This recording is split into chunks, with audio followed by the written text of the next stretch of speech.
d'une réflexion qu'on a eue depuis 2016 avec la fédération Midi-Pyrénées pendant la fusion, où effectivement on réfléchissait plus globalement comment on peut penser des espaces qui permettent en tant que fédération de mieux mailler les besoins des MJC du réseau, puisqu'on a 154 MJC dans le réseau.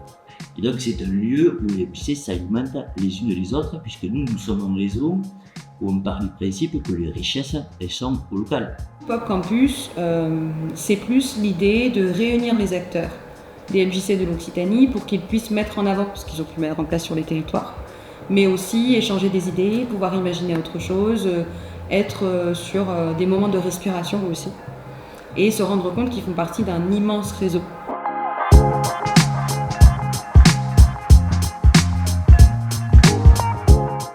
Moi, je suis venue à Pop Campus parce que j'adore toutes les occasions de rencontrer, connaître les collègues de la région et puis s'inspirer, prendre du recul, réfléchir ensemble.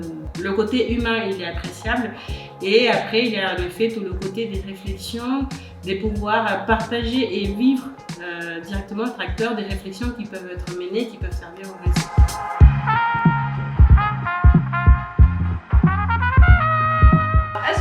MJC, au conseil d'administration, j'étais à l'atelier pour améliorer la gouvernance des jeunes au sein des instances des MJC.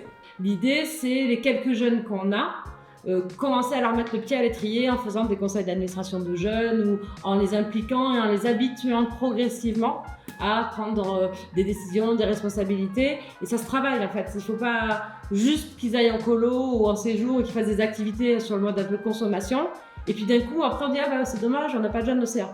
Nous, on a eu la présentation d'un équipement culturel qui s'appelle le hangar, sur Técou, dans le Tarn. Et on a parlé de la coopération avec les collectivités, des volontés politiques et de la manière dont on pouvait travailler l'action culturelle, les actions de médiation avec les partenaires d'un territoire et comment les MJC ont été en somme légitimes à nous positionner dans le champ de la culture. Le racisme pour moi c'est une forme de discrimination et une oppression systémique.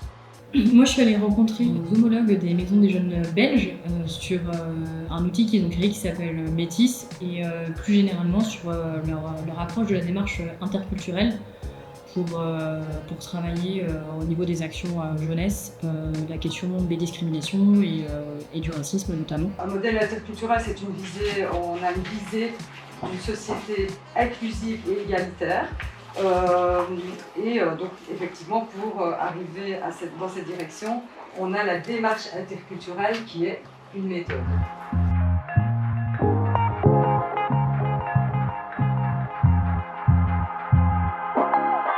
Les droits culturels, on est vraiment sur des droits humains fondamentaux et l'idée c'est d'être sur pas uniquement le fait de pouvoir bénéficier d'offres culturelles, donc pas juste aller au cinéma, aller au théâtre, etc. mais c'est pouvoir participer à la vie culturelle, faire vivre sa propre culture et ne pas être discriminé pour l'identité culturelle qu'on a.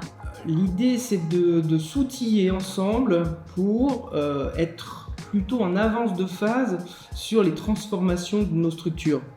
Voilà, pas se retrouver du jour au lendemain confronté à des situations, alors financières certes, parce que ça fait partie de la question des modèles socio-économiques, mais justement de travailler la question des partenariats et la question des alliances et la question des richesses humaines, voilà, les bénévoles et les salariés de la structure.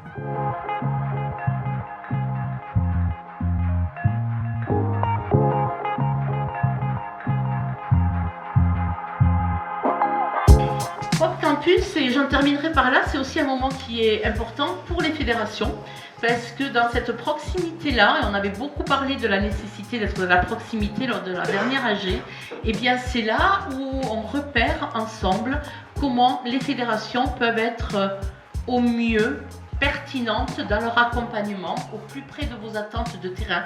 Donc c'est vraiment, nous aussi, les fédérations, on vient là pour se nourrir. Et si on peut se dire que ce qu'on a partagé, à un moment donné, ça donne des idées pour déployer quelque chose, et ben alors tout est gagné pour moi dans ce genre de rencontre. Et donc l'idée, oui, c'est vraiment de repasser à une âme de militants engagés et de faire prévaloir l'engagement par un activisme permanent. Donc oui, c'est quelque chose qui va perdurer parce que si on veut pouvoir continuer à faire évoluer le réseau des maisons des jeunes et de la culture, il faut que les gens puissent percevoir que finalement l'engagement, c'est quelque chose qui est en lien avec les émotions. Il y a des choses qui viennent nous indigner et tout ce qu'on ressent lorsqu'on s'indigne nous pousse à aller vers de l'action. Il a la rage, le révolutionnaire. Fatigué d'un monde à refaire, il cherche sans fin à défaire. Il s'efforce de casser les barrières.